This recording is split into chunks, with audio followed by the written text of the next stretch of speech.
Um, I have just a few points to share in addition.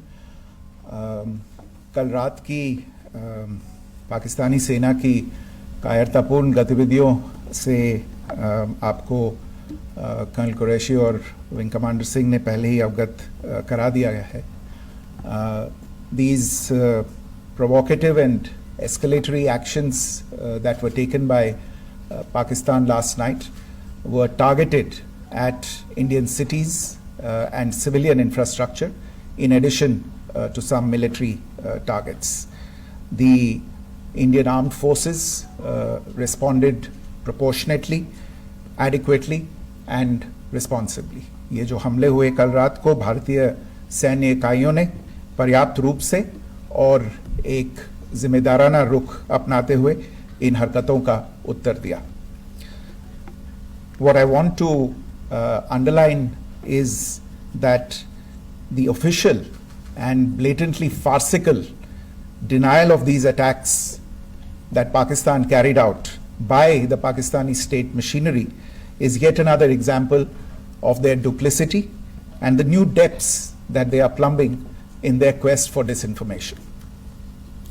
The other point in the same vein is Pakistani claims that they did not target or attack any religious places. You would recall that yesterday I shared with you an incident related to the attack on a Gurdwara in Punch.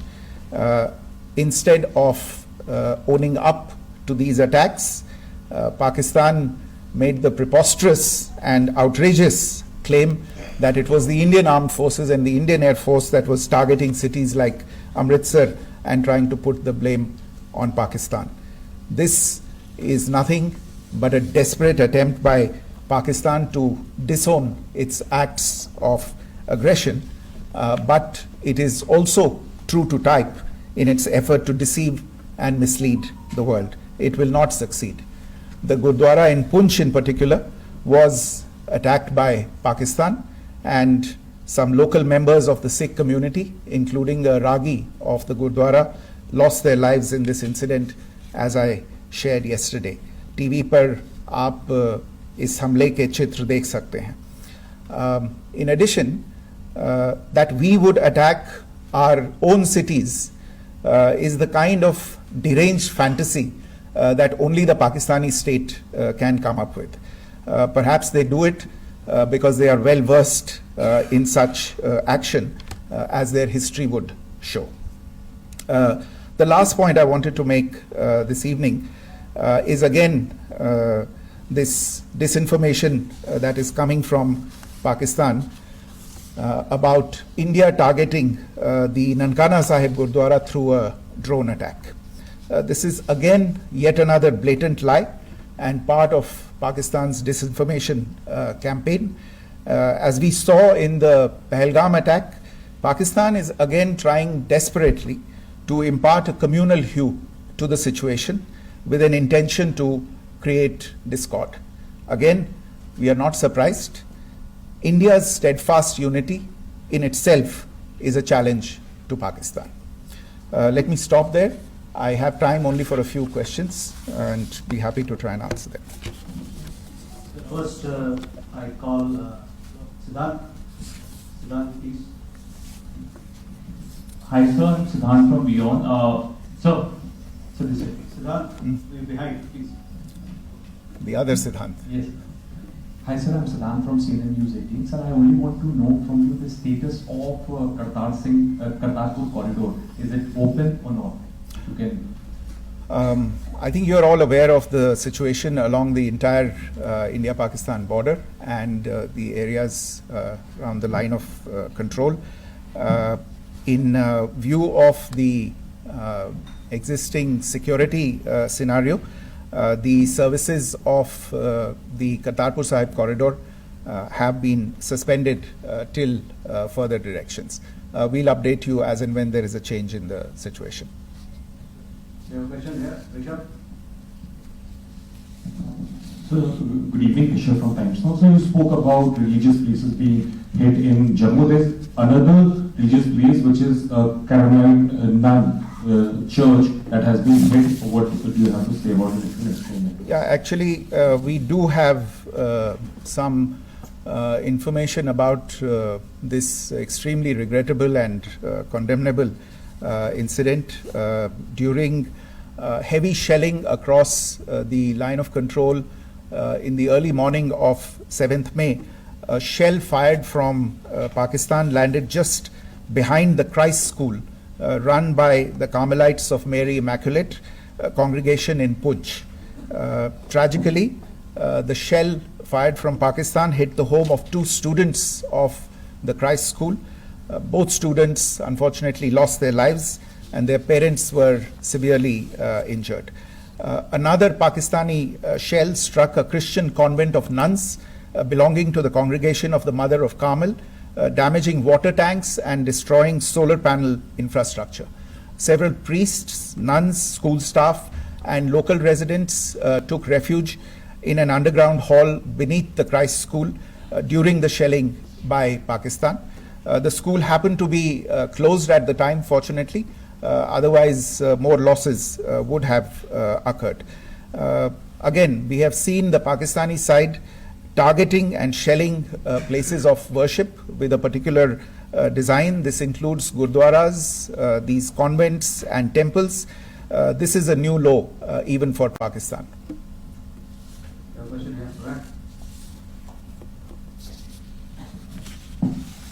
Sir Pranay Upadhyay Amar जहाज से sir कल आपने इसी podium से पाकिस्तान के IMF bailout को लेकर और इंडस वाटर ट्रीटी को लेकर जो टिप्पणी की थी उसकी पाकिस्तान में काफी तीखी प्रतिक्रिया भी आई और उसके बाद हमने देखा कि पाकिस्तान की तरफ से किस तरीके से लेह से लेकर भुज तक पूरी बॉर्डर के ऊपर जो इन्वेजन था वो किया गया।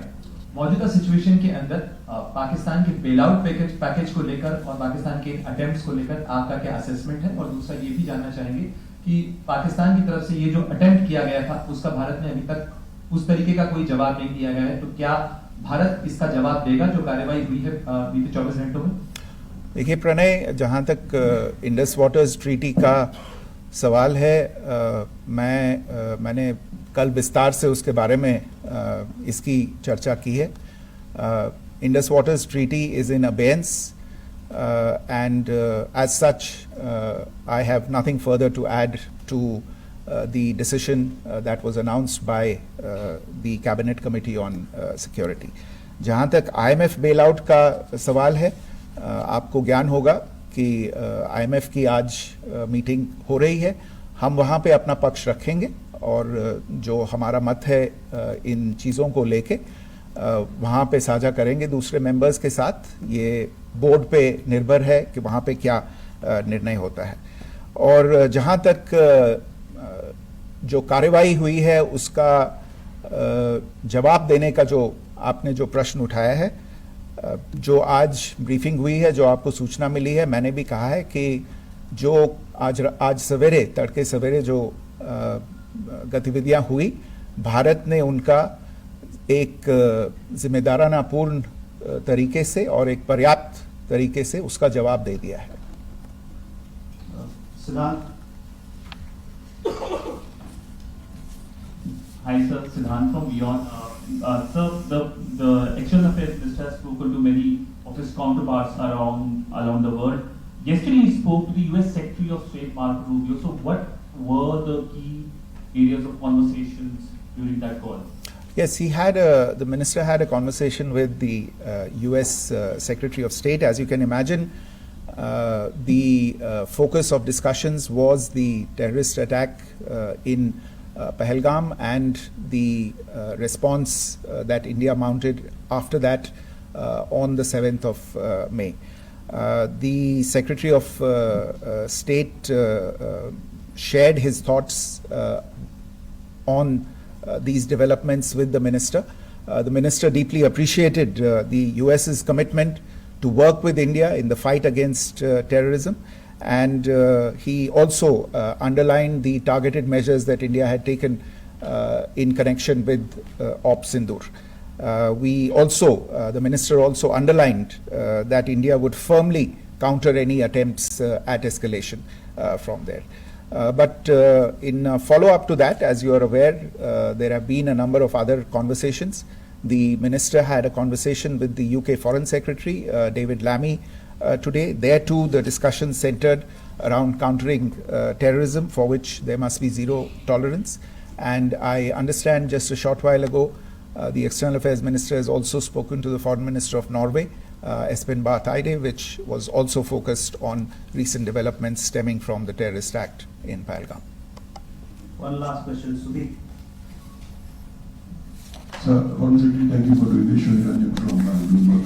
Once again, India had struck Bahawalpur the other day, which is also connected with the murder of one of us journalists, Daniel Pearl. If you could give us an understanding of what exactly are the reports that you're getting. You're right. Bahawalpur is the headquarters of the Jaish-e-Mohammed terrorist group that is proscribed by the United Nations. Its leader, Maulana Masood Azhar, is a proscribed individual. It is, you brought up the connection with the tragic death or killing of Daniel Pearl of the Wall Street Journal. The Jaish-e-Mohammed was in some way directly or indirectly responsible for the death of Daniel Pearl.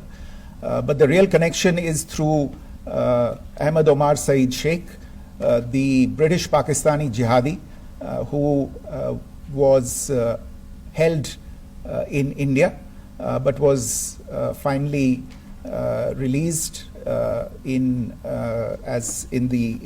2000, and he was the person who lured Daniel Pearl to his eventually leading to his murder.